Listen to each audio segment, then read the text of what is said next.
Hey everybody, welcome back to another episode of the Straight Line podcast.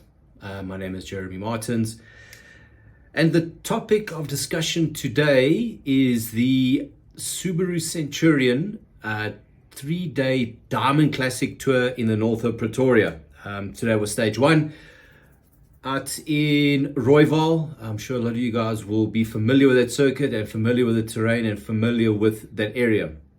Before I talk too many details and get into the details of stage one, when I started this podcast, my whole intention, my whole drive was and still is to create awareness for South African road and track cycling, both local and international riders.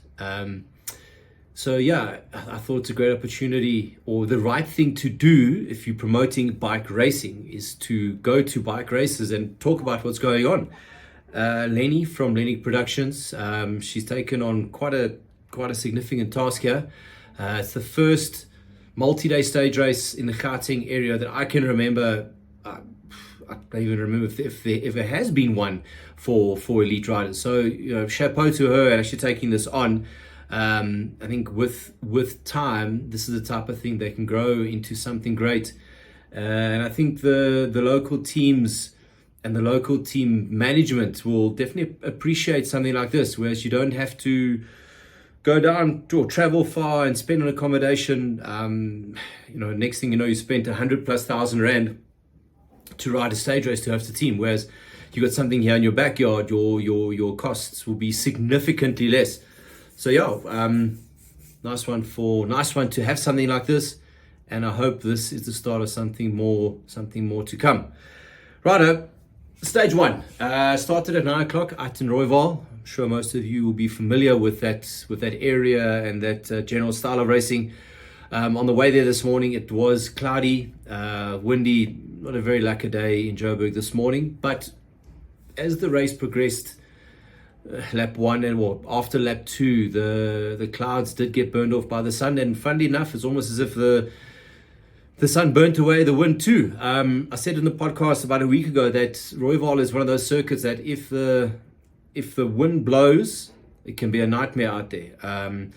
If the wind doesn't blow, it's generally all stays together and you have some kind of a bunch kick going towards the finish. So lap one, with it being windy and generally pretty kak out there, Ruan Engeland from Team Tufo BMC, he managed to get away, and he had a pretty sizable gap, or reasonable gap, I guess 30-45 seconds from where I was watching on the side of the road, without too much interest coming from the bunch. And then entering into lap two, it seemed as though the bunch had caught him.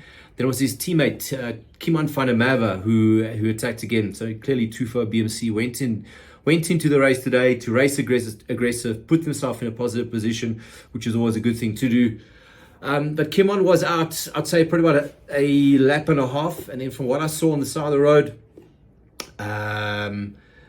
coming into about 10 Ks out from where the hotspot was, hotspot meaning that there was going to be an intermediate sprint.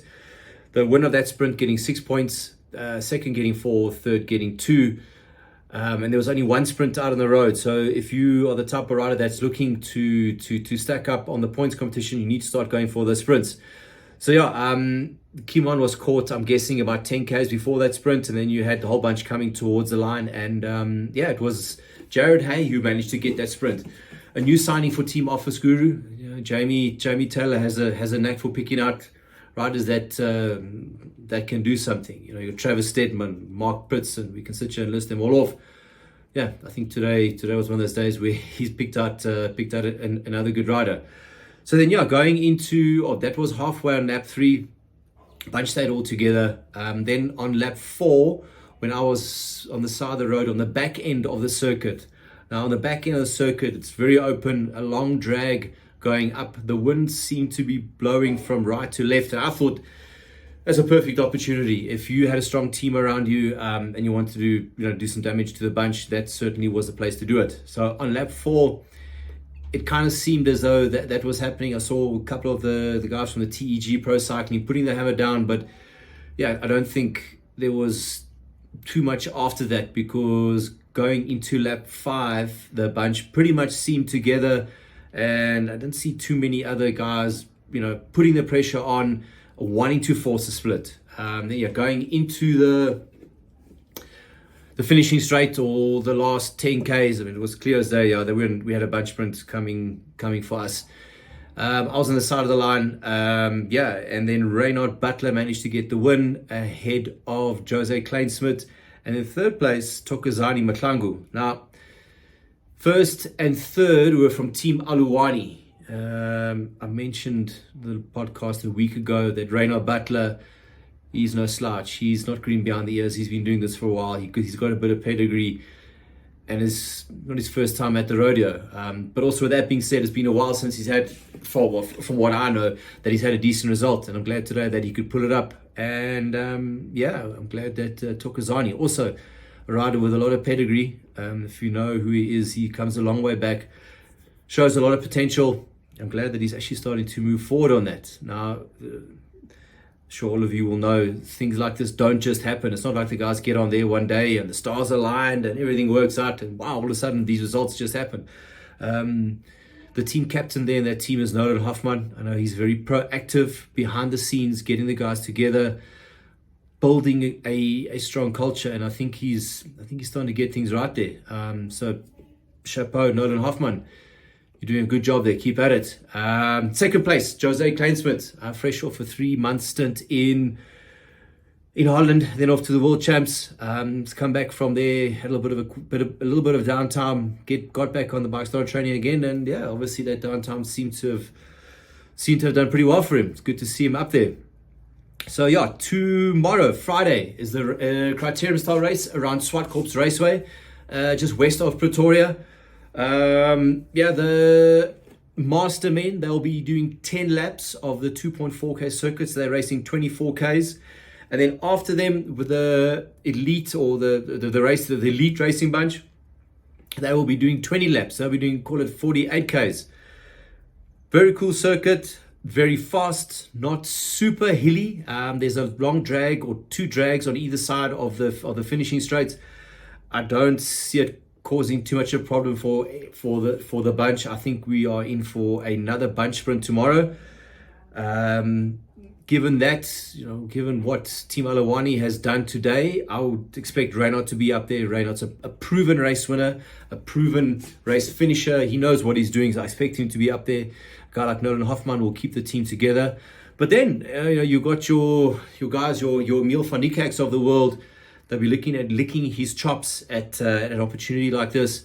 Blaine Kick, solid sprinter. I think he's going to be right up in that mix. Jaden Tullow. Looking forward to the outcome of this race. I was talking to some of the riders after the event today and saying it's quite simple. To ride a Criterium, you either ride it to get into the break or force a split and try and win from there. Or if you're a sprinter, you try and mitigate those sprints and float in the bunch, and then you wait. Then you really, if you're a sprinter wanting to win a group sprint, you need to be attentive. You need to watch where you're going. But I think really the last 10 minutes, that's when you really need to switch on. So I'm looking forward to see what comes of this. The Criterium racing culture is starting to grow up here in Gauteng. A lot of the riders have been attending Eastside Crits, and the guys are getting familiar with this format, the style of racing, and I think the level is increasing. Last Sunday at Eastside Crits, the average speed again was close on 46k an hour for just short of 60k. So the guys are getting into it. The guys are starting to understand it. I'm personally looking forward to the race tomorrow. So if you are in the Swartkorps area tomorrow and you can make it, I strongly suggest coming to watch and support this event. Support Lenick Promotions and what they're trying to achieve here. Subaru Centurion, they're going to have a stand there, and more importantly, they have got the coolest Subaru WRX, which they will have seats in the car where they'll take you around on a couple of hot laps. So if you want to get your hair blown off and get in a car with a guy who knows what he's doing in a track, no danger whatsoever. Come give it a try. I'm definitely going to get in. I want to see what it's like to go fast. So see you guys tomorrow. Looking forward to Criterium. Cheers.